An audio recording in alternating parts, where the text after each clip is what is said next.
Apple just wrapped up a special event at their headquarters in Cupertino where they unveiled a series of new services ranging from online gaming to television and even credit cards. To unpack today's announcement, we are now joined by Ian Scher from CNET. Thanks for joining us, Ian. There was a lot revealed today. Were any of these announcements a surprise to you guys? Nothing terribly surprising. Apple's been pushing very hard into this idea called services, right? So for the longest time, Apple's been selling us a phone or a laptop or all this other stuff. And now they want to start selling us these individual internet services like Netflix and all of that stuff.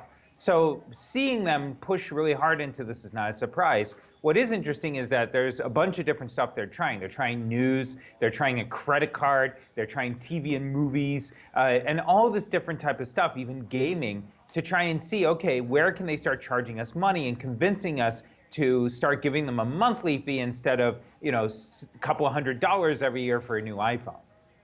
And we'll get to the streaming service soon, but first let's start with what you mentioned there, the News app. What can you tell us about the revamping of Apple News?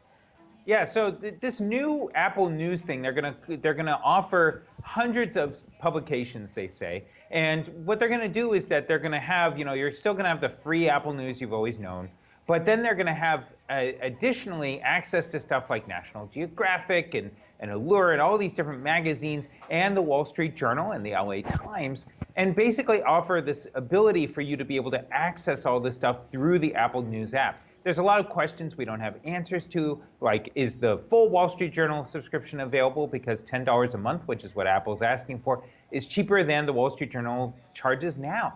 So there's a lot of questions still to be answered. The other thing is that Apple says they're not going to track you. All of these different news sites have advertising technology on them that they have started using and give, advertisers are able to track where you're going, what you're looking at, all this type of stuff.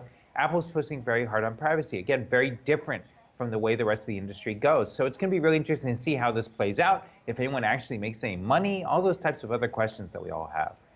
We've seen other companies like Facebook, for example, face a question of whether they should be the authority of what is deemed credible news.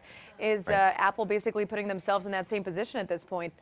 Well, the way Apple's doing it is that they are making this a subscription, kind of high-profile, high-tier service. So in theory, they are deciding who is part of all of this. And if there's something that's questionable, it probably won't be let in. And that's really fascinating. There's a lot of what's caused the system to break down as it is that a lot of the news is free out there, and it's hard to say, okay, well, I can trust this news source, not that news source. If it's all free, then it's basically whoever gets my attention first. If you start paying for it, there's a very different dynamic going on. Right now, I've decided who I'm going to subscribe to.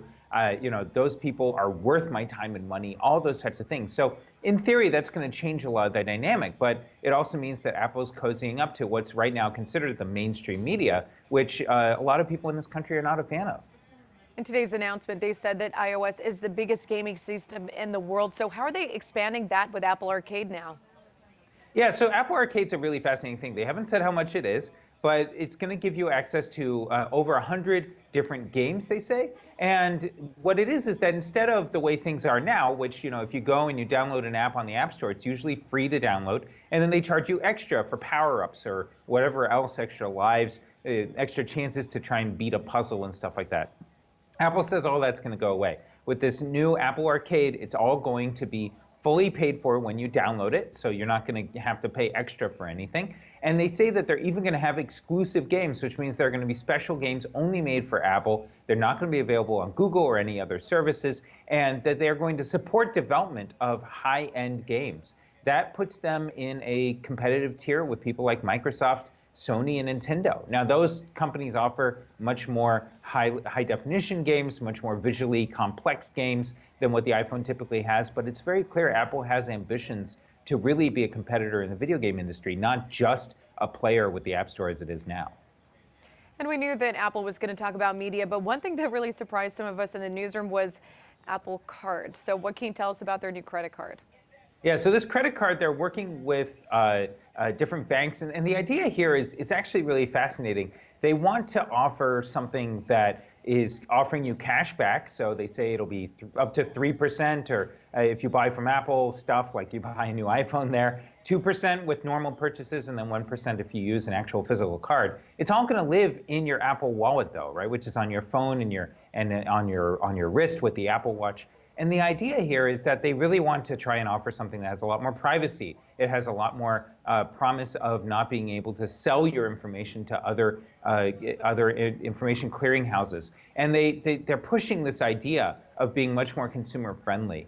It'll be really fascinating to see whether or not this thing takes off. You know, the credit card industry largely hasn't changed for decades. And one of the things that's really stood out is that all of this hacking and everything that happens involves your credit card number and your CVV code, both of which Apple says that they're going to try and hide so that you don't have hackers coming after you and they're able to protect you. It'll be really interesting to see how this plays out.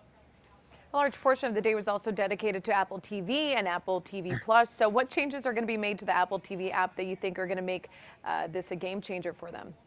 I mean, the big thing is that Apple wants to start offering its own TV shows and possibly even movies. And that is a huge departure. I mean, that puts them as starting to try and compete with Netflix and Hulu and even Disney and CBS, which owns CNET, by the way. All of these different people who are really offering these streaming services that people are starting to move to in droves. You know, you see tens of millions of people using Hulu and Netflix and HBO and all these different services. And the idea that they can really be competitive with these is going to be really fascinating. You know, making content is extremely hard. Those of us who make it know how hard it is. And Apple, you know, up until now has been making devices. The idea that they could actually be a record label or a TV or a movie production house, it's interesting, but Netflix has shown it can be done. The celebrities certainly came out for the Apple TV Plus. What are your thoughts on the star power there that are now contributing to the new streaming service? I mean, that's the thing, right? We've got some big names here. We were talking about Oprah, and you're talking about Jason Momoa and Jennifer Aniston and Reese Witherspoon. I mean, these names that are household names, really seeing them try and offer something is going to be really interesting. You know, Apple certainly has money to throw at this idea. They've got hundreds of billions of dollars sitting in the bank. And so the idea that they could really compete against what Netflix is already doing, you know, it's going to be really interesting. But very clearly, there's a big checkbook that Apple can work from, and that gives them a head start. Was there anything in particular about Apple's sales or stocks that might have pushed them to shift into basically being a one-stop shop for all kinds of services, not just entertainment, but even banking, as we've seen today? I mean, the thing is that, you know, the iPhone has been this incredible moneymaker, right? I mean, not only did it revolutionize the tech industry in a lot of ways, but it also revolutionized Apple and turned it into the world's most highly valued company in some ways. And that is something that recently has started to sputter out. You know, growth of the iPhone has slowed. And it's very clear that people are no longer buying iPhones every year or every 2 years. They're now starting to push to every 3, even longer. And that means Apple needs to come up with a new trick to keep growing. This idea that this could be it is really fascinating. The one thing Apple has that they're pushing harder than anyone else in the tech industry is privacy. They are saying that they are not going to sell your information to advertisers. They are not going to be a part of the advertising game that people like Facebook and Google have really, you know, modernized. And it'll be really interesting to see how that resonates with people. There are a lot of people who are sick and tired of the way that the advertising world works today, and maybe Apple can get their attention. And for those of us who aren't as familiar with technology and how it works, could you explain to people like myself who might not understand, how can Apple guarantee that sort of privacy? What is it that they have in their artillery in order to do that? Well, one of the things that Apple's always been able to do is they make more money off of their devices than other people, right? They represent most of the profits in the phone industry. They represent a lot of profits in the computer industry. And with that kind of money, they don't have to build up these large advertising businesses to make up the difference, right, and to make their profits. And that is what's really set them apart. And over the last couple of years, they have really banged this privacy drum really hard. You know, last year, they started talking about trying to cut off the tracking that Facebook does of you on their website. And they're very clearly pushing this idea of privacy. Tim Cook, the CEO of Apple, even said privacy is a human right we have to start pushing. So they are going to continue doing this, and a lot of it's going to be funded by not only these services, which they say are going to be different from everyone by not tracking you, but also these devices that they keep selling, which they make a larger profit of, and thus are able to not need to have advertising to make up the difference. All right, thanks so much, Ian Scher from CNET, for joining us to talk about this Apple unveiling today. Thanks for having me.